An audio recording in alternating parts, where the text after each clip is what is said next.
Bonsoir à tous, bienvenue à notre Un jour, un psaume, une émission qui est de plus en plus suivie. Merci de mettre vos commentaires par rapport à tout ce qui se dit. C'est très simple, hein, on lit un psaume, on l'étudie un peu.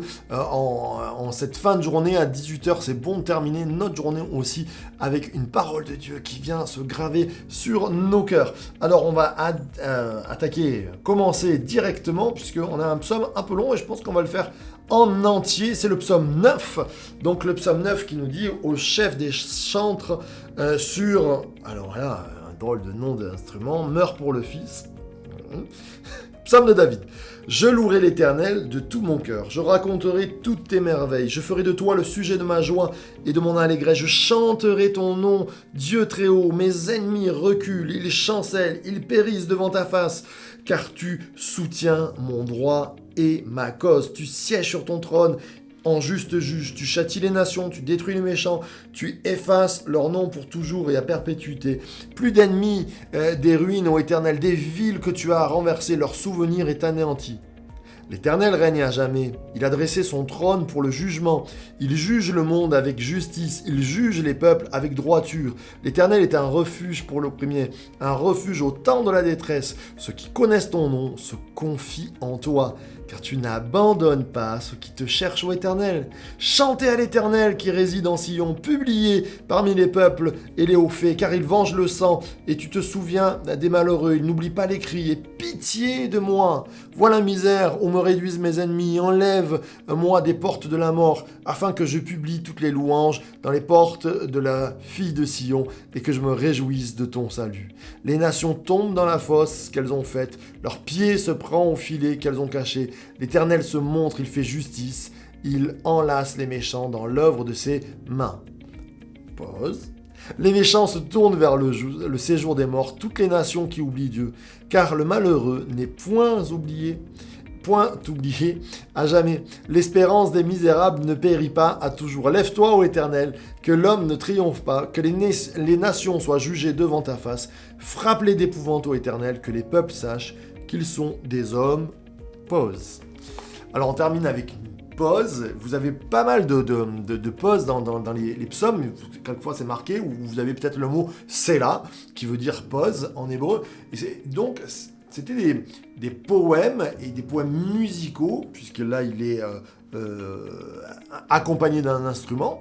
Et donc on faisait des pauses musicales, qu'on pourrait dire aujourd'hui un soupir, un temps mort, pour laisser un petit break, j'allais dire, pour respirer, qu'on puisse réfléchir. Alors, sûrement, il y a une pause parce qu'il devait être, avec le psaume 10, collé. Et là, on a séparé le psaume 9 et le psaume 10, mais on pense que c'était peut-être une sorte de gros psaume qu'on lisait ensemble.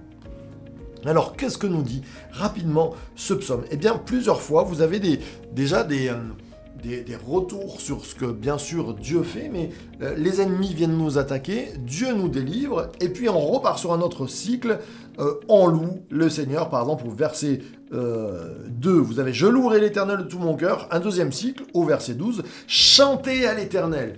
Et donc là, on est bien dans le chant. Et comme si Dieu disait, n'oublie pas, le psalmiste disait, quand tu as des grandes victoires, quand l'ennemi est passé par là, que Dieu t'a secouru, célèbre Dieu. J'aimerais réfléchir avec toi ce soir, comment célébrer Dieu aussi dans nos victoires. Je crois que c'est important de rendre la gloire à Dieu.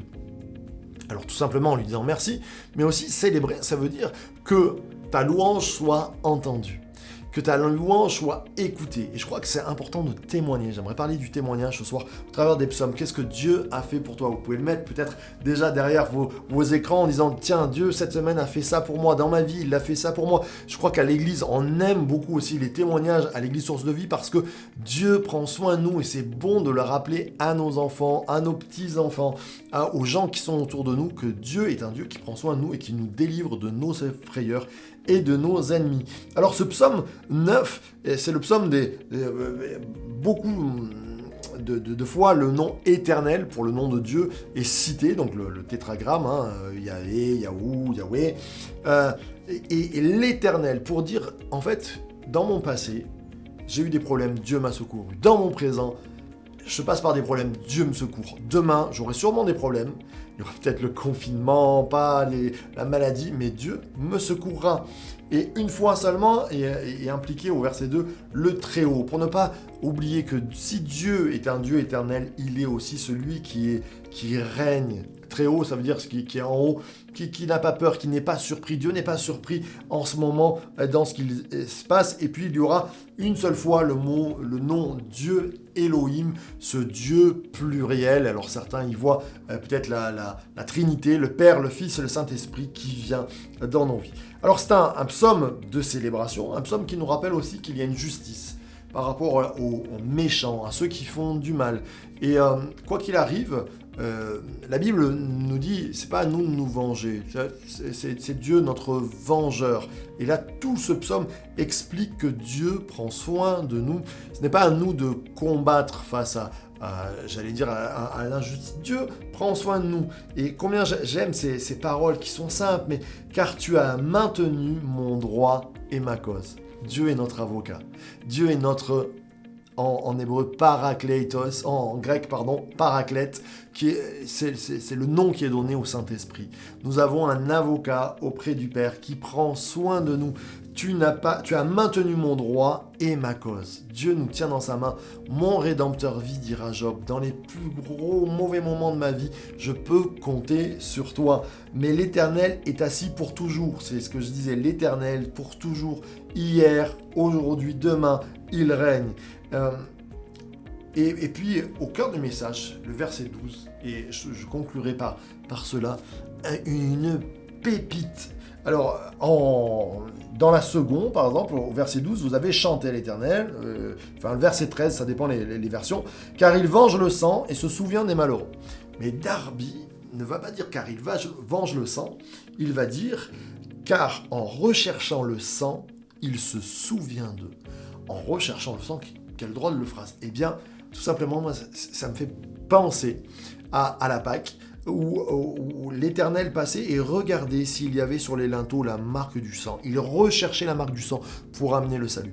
Et je crois que dans nos vies, il vient voir, il recherche le sang pour dire, pour se souvenir, pour dire, ils font partie de mon peuple. Et peut-être que tu passes par des moments qui sont difficiles, mais si tu t'es donné à Jésus, si tu as donné tout ton cœur, toute ta vie, tout simplement que tu as dit, j'ai besoin de toi, je te fais confiance Jésus, en recherchant le sang, il se souvient d'eux. Il y a une marque sur nos vies qui a un prix qui surpasse tout prix. Notre vie ne coûte pas rien, j'ai souvent l'habitude de le dire, elle coûte le prix de la vie de Christ. Et c'est un grand prix. Et notre vie a un prix aux yeux de Dieu. Et quand il se penche sur nous, il dit « Je vois la marque du sang et je me souviens d'eux et je vais les bénir et je vais les amener. Il n'oublie pas le cri de l'affligé. » Alors, que ce soir, prenez courage, prenons courage. Dieu ne nous oublie pas. Dieu voit la marque du Christ sur nos vies et il désire encore nous bénir, nous faire justice. Attendons-nous à lui. On va terminer en priant ces moments. Que Dieu vous bénisse dans cette semaine encore, dans ces moments. Peut-être vous êtes à la maison, vous prenez un temps de pause là avant de vous coucher. Peut-être la journée a été chahutée, peut-être les enfants, les collègues de travail, les missions, tout ce que vous avez à faire. On se pose. Et puis, on se met devant Dieu. Notre Père, merci parce que tu prends soin de nous, parce que tu vois sur nous la marque du sang, la marque de Jésus qui vient nous bénir, qui vient nous sauver, qui vient nous transformer, qui vient nous aider à aller plus loin. Oh, que ton nom est magnifique, combien tu es bon, j'aime ta présence et je te prie de bénir chacun de nous. On est en train de te remercier pour la journée que nous avons eue, bonne ou moins bonne. Ce que je sais, c'est que tu étais là. Ce que je sais, c'est que tu es là et que tu seras là demain. Nous te remettons notre nuit de sommeil, notre vie, tout ce que nous allons entreprendre, Seigneur. On te remet tout cela dans tes mains et que ton nom soit loué. Amen, amen et amen.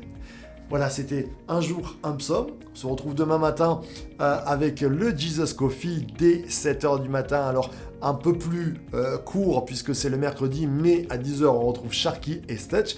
Et puis, à 18h, on se retrouve donc pour cette émission Un jour, un psaume. Soyez bénis et à demain.